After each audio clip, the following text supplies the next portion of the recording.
Então, meus irmãos, maçons e não maçons, judeus e não judeus, dando continuidade aqui à nossa leitura sobre o livro de João, capítulo 6 aqui, né? Ainda no versículo 52, né? Então, Jesus vai dizer, 51, Jesus vai dizer para os judeus que ele é o pão vivo que desce do céu, né? Ou seja, o pão que os judeus acreditavam que matou a fome do povo no deserto era comida literal, né? Mas Jesus vai dizer que ele é o pão que desce do céu, né? Como se as pessoas tivessem que comer, absorver o que ele fala para se manterem vivas, né? Aí ele vai dizer: se alguém comer, dele comer, viverá eternamente. O pão que eu darei pela vida do mundo é a minha carne, né? Então os judeus vão se perguntar se o que ele está falando ali, né, é a respeito do canibalismo. Como assim? Ele vai dar para nós comer a sua própria carne? Mas não é isso que Jesus está querendo dizer, né? O que Jesus está querendo dizer é o seguinte: se você nascer de novo, se você ressuscitar, você começar a me seguir no dia da Páscoa, você vai comer do meu corpo. O que é meu corpo? É o pão que ele vai partir naquele dia. E você vai beber do meu sangue. O que é o meu sangue? É o vinho, né? Então, ou seja, Jesus está querendo dizer para os discípulos dele o seguinte: se vocês absolverem o meu corpo e o meu sangue, participarem do meu ritual, é como se vocês estivessem a mim mesmo dentro de vocês, como se fosse o espírito de vocês. Certo? Ele vai dizer: respondeu-lhe Jesus: em verdade vos digo, se não comerdes a carne do Filho do Homem, não beberdes o seu sangue, não tendes em vós mesmos.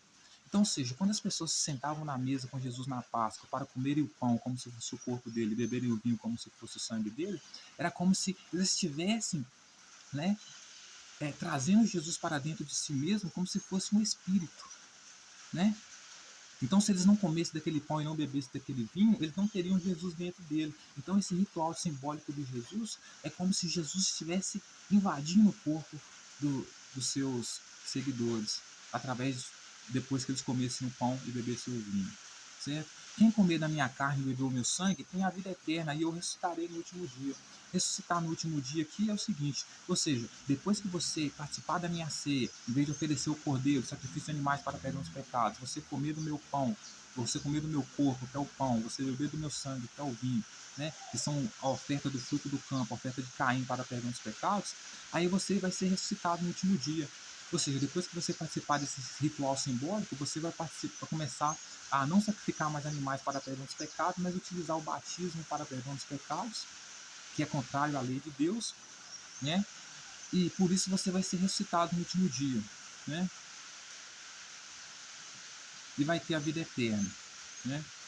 Ele vai dizer: pois a minha carne é a verdadeira comida e o meu sangue é a verdadeira bebida. Quem comer da minha carne e beber do meu sangue permanece em mim e eu nele. Então, ou seja, ele vai dizer para os discípulos, para os judeus, né, que a carne dele é a verdadeira comida. Ou seja, a verdadeira comida é aquele pão que ele vai partir na hora da ceia. Então, quando ele multiplica o pão para os judeus, ele não multiplica o pão para os judeus, né, no sentido que ele quer matar a fome dos judeus. Ele multiplica o pão para os judeus justamente para simbolizar para os judeus que quando os judeus comerem aquele pão ali, eles estão comendo o corpo de Jesus, a carne de Jesus. Então, enquanto eles estão comendo aquele pão ali, que ele multiplicou, eles estão trazendo Jesus para dentro deles, né? E quem beber daquele sangue, daquele vinho dele, né, está bebendo a verdadeira bebida, que é o sangue dele. Né? E quem comer a minha carne e beber o meu sangue, permanece em mim e eu permaneço nele. Então, aqueles judeus que comeram aquele pão que Jesus multiplicou, aquele pão era como se fosse o Espírito de Jesus de forma simbólica dentro do corpo daquelas pessoas.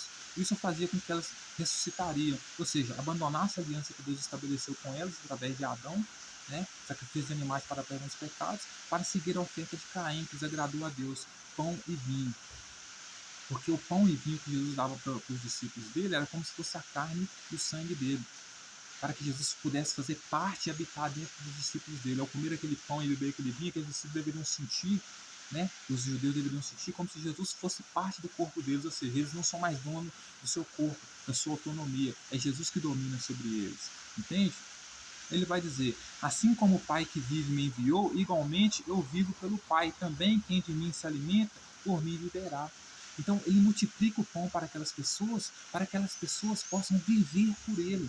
Então ele não está dando comida para que as pessoas tenham a fome delas, né, para acabar com a fome daquelas pessoas. Ele multiplica o pão justamente para que as pessoas comam do pão. Quando as pessoas comerem daquele pão, era como se as pessoas tivessem comido da carne dele, comendo da carne dele. Ele passa a habitar dentro do corpo dessas pessoas, e a partir desse momento, assim como ele vive pelo Pai dele, ou seja, ele faz a vontade do Pai dele, todo aquele que comeu do pão que Jesus multiplicou, agora vai fazer a vontade de Jesus e vai viver por ele. Então ele não multiplica o pão para matar a fome das pessoas porque ele é humilde, porque ele quer ajudar as pessoas.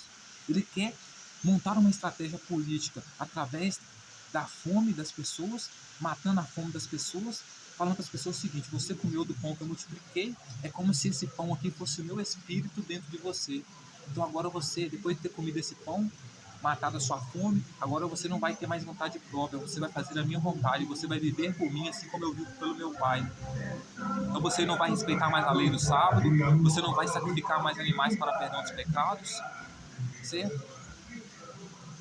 Este pão é o que desce do céu, em nada semelhante àquele que vossos pais comeram e contudo morreram. Quem comer deste pão viverá eternamente. Então, todos os discípulos comeram do pão que Jesus multiplicou, comeram do pão que Jesus trouxe na ceia da Páscoa. E eles morreram todos, não tiveram a vida eterna. Morreram igualmente os judeus que comeram o pão que desceu do céu para eles, o maná que desceu do céu para eles. Certo? Então ele vai dizer que o pão que ele dá para os discípulos em nada é semelhante ao pão, ao maná que os judeus comeram no deserto, mas a verdade é a mesma coisa. Porque os dois pães matam a fome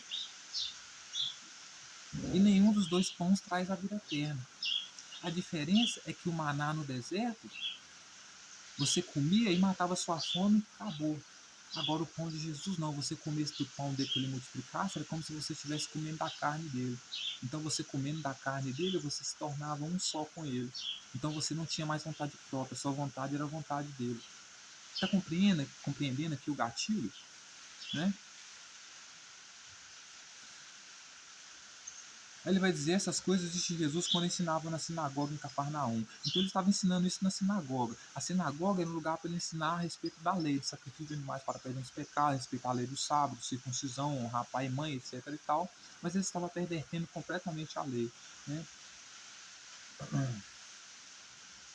Aí ele vai dizer, né, os discípulos escandalizados, né? Muitos, os seus discípulos, tendo ouvido tais palavras, disseram: duro é esse discurso, quem pode ouvir?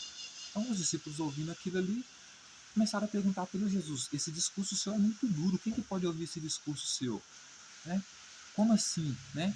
Se eu comer do pão que você multiplica, que você multiplicou, agora eu tenho que me tornar um só com você. Ou seja, achei que você estava matando a minha fome de graça, porque eu esperava um profeta que matasse a minha fome por bondade, e você está dizendo aí, né, que se eu comer do pão que você multiplicou, né, eu estou comendo do pão da vida, estou comendo da sua carne, e se eu comer da sua carne, eu tenho que fazer da sua vontade, fazer o que você quer, viver por você.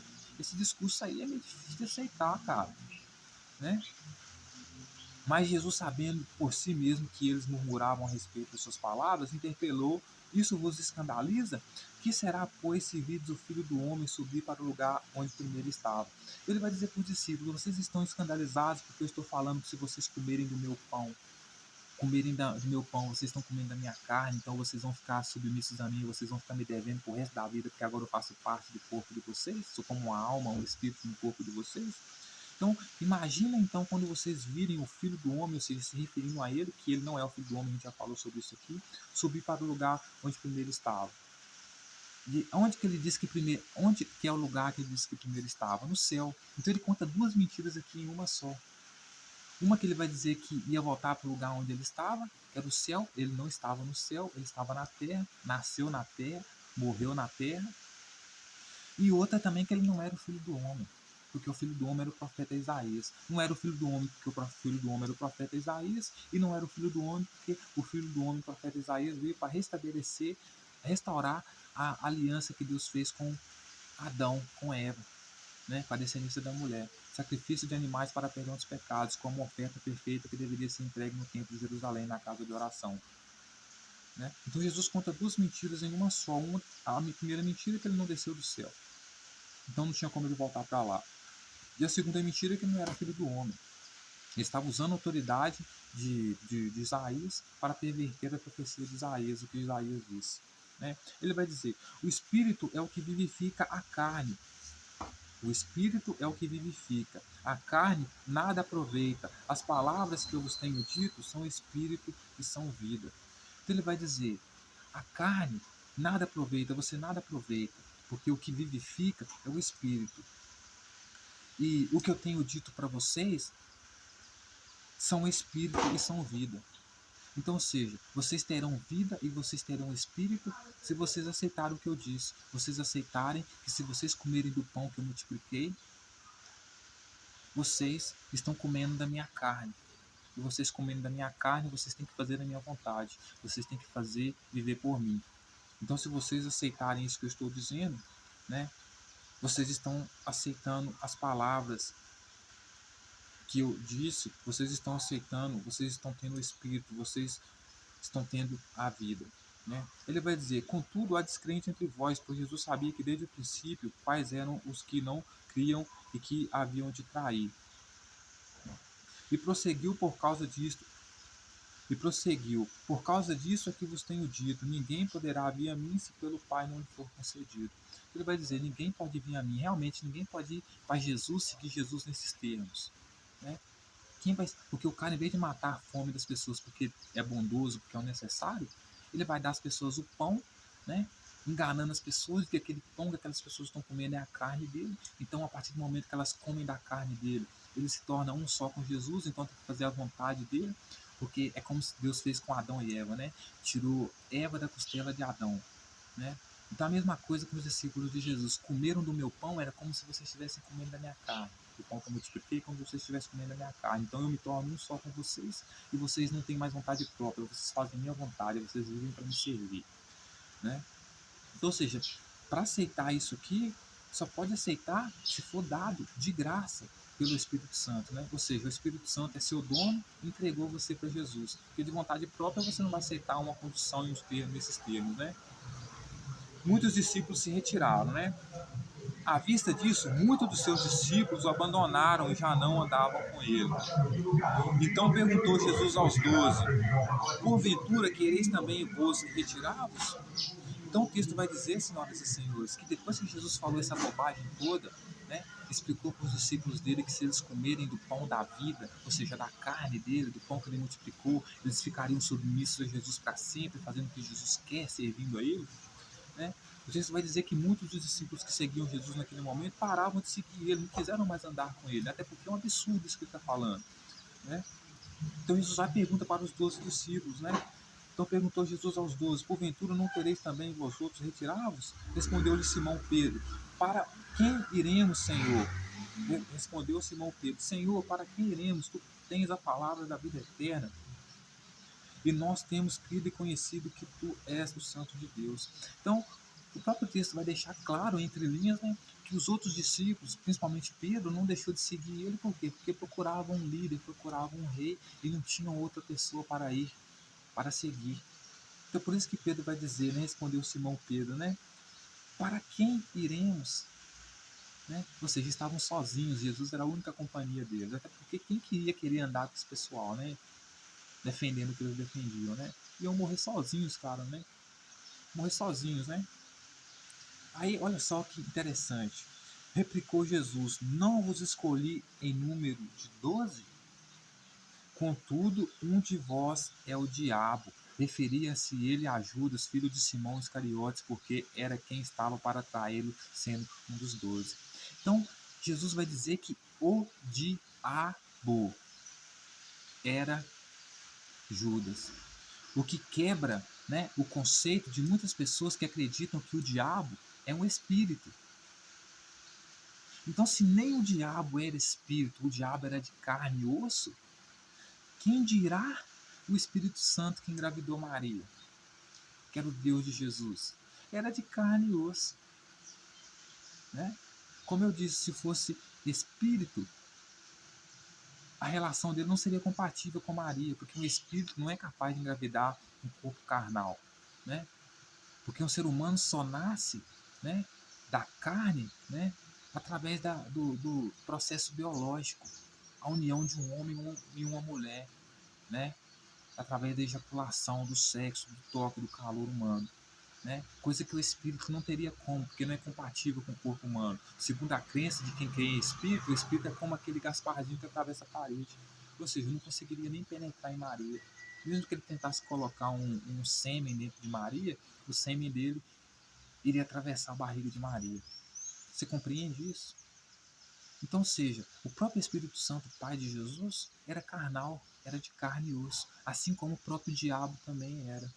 Por quê? Porque o diabo era o opositor, era aquele que, no caso, seria o traidor de Jesus, aquele que se opunha a ele, aquele que era, no caso, pedra de tropeço para ele, que atrapalhava ele. Então, Judas, senhoras e senhores, ele mesmo vai dizer que Judas, contudo, um de vós é o diabo. Se referindo a quem? A Judas. Judas era de carne e osso. Portanto, o diabo não é um espírito. Assim como Deus também não era um espírito. Tanto que Deus convivia com Adão e Eva, andava com Adão e Eva. Deus tinha até mulher, uma mulher chamada Asherá, né? Fazia sexo, comia carne, vivia tão humanamente como nós, né? Então a doutrina do Espírito, ela já é uma farsa, né? Ela já é uma mentira, uma fraude, né? Por si próprio, né? Em si mesma, né? Porque não existe espírito, não existe Gasparzinho, né? O que existe é carne, o que existe é biologia, o que existe é sangue, materialidade, isso que existe, né? Então você vê da própria boca do Jesus, né? Segundo que os discípulos dele, segundo João, que para Jesus o diabo era tão carnal como eu e você, como ele, né? Então se até o diabo era carnal, como é que o Pai de Jesus era espírito, né? Não poderia ser espírito. Eu dizia que era espírito para mentir, né? Enganar as pessoas, porque se eu disser que é espírito, não tem como comprovar. Né? Então, se eu precisar incriminar, falar, Jesus, traz seu pai aqui agora, porque nós vamos julgar ele aqui agora, porque ele está quebrando a lei dos judeus. Eu não tem como julgar. Por quê? Porque o cara é espírito, o cara é invisível. Né? Então, dizer que alguém é espírito é só para camuflar, esconder a pessoa, para não ter que entregar elas às autoridades. Por isso Jesus diz que o pai dele era espírito, mas nós sabemos que não é espírito. Por quê? Porque ele engravidou Maria. Engravidou Maria e não nasceu um espírito, nasceu um serzinho de carne e osso. Se nasceu um ser de carne e osso é porque houve uma junção, uma conexão de carne e osso, biológica, entre um homem e uma mulher, de carne e osso. Por isso nasceu um ser de carne e osso chamado Jesus. Por quê? Porque o pai dele, o Espírito Santo, não era espírito, um Gasparzinho que atravessava a parede. Era carne e osso. Era tão humano quanto eu e você. Certo, senhoras e senhores? Então, para terminar, para concluir, Jesus não multiplicou aquele pão para matar a fome daquelas pessoas, porque ele queria matar a fome daquelas pessoas. Tanto que o texto vai dizer que quando os judeus falam assim, pô, esse daí que deve ser o profeta que a gente está procurando, né? Porque ele está multiplicando o pão aqui, matando a fome das pessoas, né? Vamos arrebatar ele para ser nosso rei. Aí Jesus, percebendo que eles queriam arrebatar ele para ser rei, porque ele multiplicava a comida, ele rapou fora. Por quê? Porque a intenção dele não era matar a fome das pessoas, porque ele queria matar a fome das pessoas, porque ele era bondoso. A intenção dele era estratégica, era política. O povo está vindo, eu acredito que o povo está querendo comida. Então o que eu vou fazer? Eu vou dar para o povo pão e ao mesmo tempo eu vou dizer para o povo, esse pão que vocês estão comendo é a minha carne. Então vocês comendo da minha carne, vocês me têm dentro de vocês. Vocês me tendo dentro de vocês, vocês se tornam um só comigo. Assim como o homem, como a mulher foi tirada da costela de Adão e os dois eram um só. Por isso eles consideravam os seus discípulos como noiva, né? Os seus seguidores como noiva. Então comendo da minha carne, comendo do pão que eu estou multiplicando para vocês, vocês se tornam submissos a mim para sempre. Vocês se tornam meu escravo, meus objetos, minha propriedade. Então vocês vão fazer a minha vontade, vocês vão viver por mim, assim como eu vivo pelo meu Pai. Então a estratégia de Jesus era multiplicar o pão não para matar a fome das pessoas, mas para enganar as pessoas psicologicamente, fazendo as pessoas a entender e cair no erro de aquele pão que aquelas pessoas estavam comendo era o corpo dele. Portanto, ingerindo o corpo dele, era como se elas fossem a esposa dele, a mulher dele, tirado da costela dele. Então elas deveriam ser um só com ele. fazer a vontade dele, fazer o que ele quisesse, né? Então, Jesus nunca quis matar a fome das pessoas porque ele tinha compaixão, porque ele gostava das pessoas e não queria vê-las passando fome. Bem pelo contrário, ele usava as pessoas que estavam passando fome para dar pão para essas pessoas, para fazer essas pessoas ficarem submissas a ele para sempre.